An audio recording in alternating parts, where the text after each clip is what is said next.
आज के इस वीडियो में देखिए कक्षा 10 के गणित का अध्याय 1 की प्रश्नावली 1.2 का उदाहरण नंबर 5 हम इस वीडियो में देखने वाले हैं। देखिए इसके पहले जो आपकी प्रश्नावली 1.2 है, इसका जो पहला सवाल है कि सिद्ध कीजिए कि कर्णी 5 एक अपरिमेय संख्या है। ठीक है, ये आपका प्रश्नावली 1.2 का पहला सवाल है। और अब आप उदाहरण पढ़िए इसका कि कर्णी 3 एक अपरिमेय संख्या है। अब देखिए दोनों ही सवाल आपको एक जैसे दिख रहे होंगे पढ़ने में, लेकिन यहाँ पर हमारा कर्णी 5 है और यहाँ पे हमारी कर्णी 3 है। ठीक है, तो सवाल में क्या डिफरेंस है? बस केवल संख्या का डिफरेंस है। तो मैं आपको ये पहला सवाल करवा चुकी हूँ। यदि आपने नहीं देखा है तो आप चैनल पर जाकर देख सकते हैं। बहुत ही डिटेल से मैंने आपको पहला सवाल समझाया है ताकि इससे रिलेटिव सवाल आप आराम से कर सके।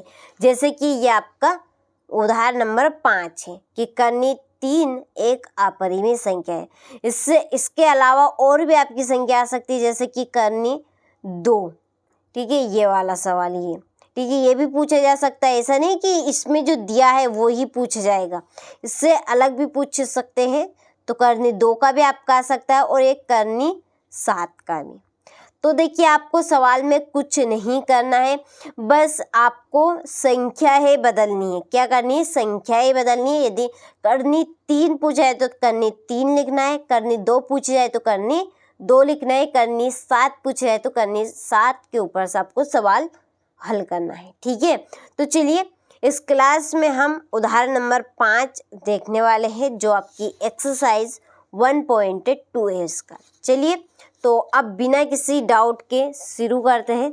तो देखिए मैंने आपको इसके पहले सवाल में भी बताया था कि इस सवाल में हम विरोधाभास विधि का उपयोग करेंगे, जिसमें आपका होगा उल्टा। क्या होगा? जिसमें उल्टा होगा। उल्टा कैसा? कि देखिए इसमें पूछा है अपरिमेय संख्या, तो हम कहेंगे कि परिमेय संख्या है। ठीक है, जैसे कि ये कर्णी 5 अपरिमेय संख्या, अपरिमेय संख्या है, लेकिन हम क्या कहेंगे कि ये आपकी परिमेय संख्या है। क्या है? ये आपकी परिमेय संख्या। तो जो पूरा सवाल आपका होने वाला है वो इसी विधि के ऊपर से होने वाला है, यानी कि हम पूरा सवाल इसका अपोजिट करने वाले हैं। ठीक है, तो चलिए अब सवाल को हम सोल्व करते हैं। यदि आपने प्रश्नावली 1.2 का पहला सवाल देखा होगा तो आपको इस सवाल को करने में किसी भी तरह की कठिनाई नहीं आएगी। तो मैं यहाँ पर आपको थोड़ा थोड़ा समझाऊंगी, लेकिन समझाऊंगी जरूर। ठीक है, पूरा समझने के लिए आप एक्सरसाइज 1.2 का पहला सवाल देखें। तो देखिए हमारा सवाल शुरू होगा कि जो कर्णी 3 है, ठीक है, कर्णी 3 एक परिमेय संख्या, क्योंकि हम उल्टा करेंगे। अभी मैंने बताया आपको विरोधाभास विधि का उपयोग करेंगे, तो हम लिखेंगे इसमें अपरिमेय है तो हम लिखेंगे परिमेय संख्या। परिमेय संख्या है। अब परिमेय संख्या है तो हम परिमेय संख्या को किस रूप में लिख सकते हैं? P/Q के रूप में। किस रूप में? P/Q के। तो आपकी जितनी भी परिमेय संख्याएं होती है उनको हम P/Q के रूप में लिखते हैं। तो यहाँ पे भी हम लिखेंगे कि कर्णी 3 बराबर P/Q। ठीक है, यहाँ कि जहाँ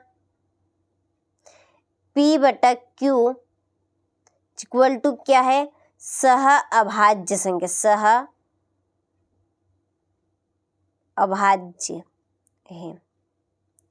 अब सहअभाज्य क्या है?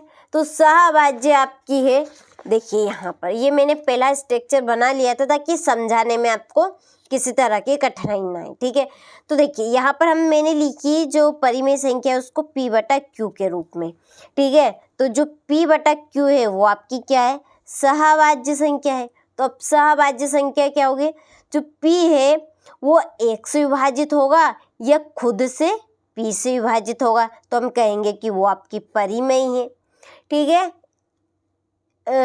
इस विधि के थ्रू हम बोल रहे हैं, ठीक है। नहीं तो हमारी जो संख्या है करनी के जो बाहर आ जाती है, ठीक है, जैसे कि 4। अब 4 आपकी करनी के रूप में, करनी के बाहर कैसे आएगी, 2 के रूप में, तो इसे हम कहेंगे परिमेय। लेकिन इस विधि के थ्रू हम यहाँ पर उल्टा बोल रहे हैं, ठीक है। तो समझ में आपको आ रहा होगा। तो Q इज इक्वल टू, जो Q है वो 1 से विभाजित होगा, यानी कि 1 से इसमें भाग जाएगा या खुद से विभाजित होगा, जैसे कि 5, ठीक है। अब जो 5 है ये आपका खुद 5 से विभाजित होगा या 1 से, तो हम क्या कहेंगे कि ये आपके परिमेय है, ठीक है। तो आपको समझ में आया होगा सहभाज्य संख्या कि जो P है वो 1 से या खुद से विभाजित होगी, इसी तरह से Q 1 से या खुद से विभाजित होगा Q से, ठीक है। चलिए अब आगे सवाल करें। देखिए अब वर्ग करेंगे हम दोनों तरफ, तो हम लिखेंगे वर्ग करने पर, ठीक है। वर्ग करने पर, वर्ग करेंगे तो घात 2 चढ़ेगी, ठीक है। ये आपका वर्ग है, इसको स्क्वायर रूट भी बोलते हैं। तो हम लिखेंगे √3 घात 2 इज इक्वल टू P/Q। अब हम इन दोनों की होल पावर लिखेंगे, ठीक है। इसे हम होल पावर बोलते हैं। तो ये आपकी घात 2 से करनी कैंसिल हो जाती है, तो ये आपका क्या बचेगा, किस रूप में बाहर आएगा, 3 के रूप में। और अब हम इनकी दोनों की अलग अलग कर देंगे, घात P²/Q²। अब इस Q को हम इधर ले जाएंगे और 3 आपका कहाँ जाएगा, बटा में आ जाएगा। तो ये आपका बनेगा Q² is equal to P²/3। अब देखिए, अब ये जो P² है वो आपका किससे विभाजित हो रहा है, 3 से, यानी कि P² में किससे भाग जा रहा है, आपका 3 से भाग जा रहा है। और इस P में, ठीक है, जो P है इसमें आपका एक और 3 छिपा है, तो वो भी आपका किससे विभाजित होगा, 3 से विभाजित होगा। तो यहाँ पर आपकी जो लाइन है वो बनेगी कि P² 3 से विभाजित हो रहा है, तो P भी क्या होगा, आपका 3 से विभाजित होगा, ठीक है। तो यह लाइन हम इसमें लिखने वाले हैं। तो यदि P² 3 से विभाजित हो रहा है तो P भी किससे विभाजित होगा, 3 से, 3 से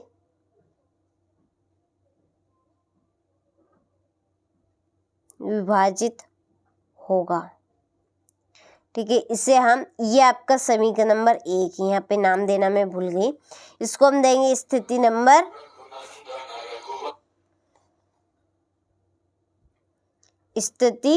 फर्स्ट, ठीक है, ठीक है। ये आपकी स्थिति फर्स्ट है, ठीक है। अब हम जो P का मान है, P का मान रखेंगे 3m। क्या रखेंगे, 3m। देखिए हम 3m क्यों लिखेंगे, क्योंकि इस P में आपका ऑलरेडी 3 छिपा हुआ है, ठीक है। और भी आपकी संख्या है, उसके लिए हम लिखेंगे m, ठीक है। तो ये आपका बनेगा P इक्वल, ठीक है, P इक्वल 3m, ठीक है। अब इस P का मान हम रखेंगे समीकरण नंबर 1 में। तो P का मान समीकरण नंबर 1 में रखने पर, P का मान समीकरण नंबर 1 में रखने पर, ठीक है। चलिए, तो हम रखेंगे समीकरण नंबर 1 में, तो हमारा समीकरण नंबर 1 क्या है, ये Q² इक्वल P इक्वल हम क्या रखेंगे, P की जगह पर 3m, ठीक है, और बटे में 3। तो यहाँ पर आपका बनेगा Q² is equal to 3m, दोनों की पावर रहेगी आपकी बटा 3। ठीक है, तो ये आपका क्या बनेगा, q square is equal to, देखिए 3 तिया 9 एम स्क्वायर बटा 3 को काट दीजिए, 3 तिया 9। ठीक है, तो ये आपका क्या बचा, Q equal to 3m square. अब हम इस 3 को हम बटे में ले आएंगे, तो हम इसको सीधा करके लिख सकते हैं m square is equal to Q square, क्योंकि Q के बटे में आपका जा रहा है 3। तो देखिए वही लाइन हम वापस से दोहराएंगे, ये वाली लाइन। देखिए यहाँ पर P की जगह अब हमारा क्या आ गया, Q आ गया। ठीक है, Q की जगह हमारा M आ गया। तो इस Q में भी आपका क्या छिपा है, 3, यानी कि जो Q स्क्वायर है ना, ये वाला, देखिए ये जो Q स्क्वायर है ये आपका देखिए 3 से तो विभाजित हो रहा है, लेकिन Q भी आपका क्या होगा, 3 से विभाजित होगा। क्यों होगा, क्योंकि इस Q में आपको ऑलरेडी एक 3 छिपा है, इसलिए Q भी आपका 3 से विभाजित होगा। ठीक है, तो यहाँ पर लिखेंगे यदि, ठीक है, यदि Q स्क्वायर 3 से विभाजित हो रहा है तो Q भी, ठीक है, Q भी किससे विभाजित होगा, 3 से विभाजित होगा। तो यह आपकी बनेगी स्थिति सेकेंड। ठीक है, ये क्या आपकी स्थिति सेकेंड। अब देखिए सवाल में हमने क्या लिखा था, सब जो P बटा Q क्या है, आपकी सहभाज्य संख्या है। अब सहभाज्य संख्या है तो यानी कि हमारा जो P है वो आपका 1 से या खुद P से जाना था, Q है 1 से या Q से जाना था। ठीक है, लेकिन हमारी कंडीशन यहाँ पे क्या बन रही है, जो Q स्क्वायर है यानी कि P है वो आपका 3 से विभाजित हो रहा है, और कंडीशन ये आपकी फर्स्ट है। और सेकंड कंडीशन क्या बन रही है आपकी, कि इसमें Q भी आपका 3 से विभाजित हो रहा है, ना तो 1 से ना खुद से। तो ये बात हमारी गलत साबित हो गई। तो हम यहाँ पे लिखेंगे कि स्पष्ट है कि, ठीक है, यहाँ पर लिखेंगे अतः स्थिति फर्स्ट और सेकेंड से स्पष्ट है कि जो करनी 3 है, ठीक है, करनी 3 एक परिमेय संख्या नहीं है। क्यों नहीं, क्योंकि हमने जो बताया था वो नहीं है, इसलिए ये आपकी नहीं है। तो अतः करनी 3 एक अपरिमेय संख्या है। क्या है, अपरिमेय संख्या है। ठीक है, ये हमने सिद्ध किया है, यानी कि हम लिखेंगे प्रूव्ड। ठीक है, तो ये आपका करनी 3 का सवाल हो चुका है। चलिए, तो अच्छे से आपको समझ में आया होगा। तो यहाँ से आप स्क्रीनशॉट ले लीजिए और अच्छे से अपनी बुक में नोट करें। और देखिए इसी तरह से आपको एग्ज़ाम में भी करके आना है, ताकि देखिए नंबर कटने के आपके चांसेस बिल्कुल ना रहे। ठीक है, यही जो आपकी स्टेप है करने की वो आपकी यही रहेगी। आप चाहे तो यहाँ पे एरो लगा सकते हैं। ठीक है, मैंने एरो नहीं लगाए हैं, लेकिन आप आराम से इनको लगा सकते, क्योंकि आपकी और थोड़ी सी यहाँ पर देखने में अच्छा लगेगा। एरो लगा देंगे तो और अच्छा लगेगा, थोड़ी सी चमक आपकी आ जाएगी सवाल में। चलिए, तो ये आपका उदाहरण नंबर 5 हो गया, करनी 3 वाला सवाल। ठीक है, चलिए इसके बाद में हम करनी 2 वाला सवाल देखेंगे बहुत जल्दी, तो आप अच्छे से कंप्लीट कीजिएगा।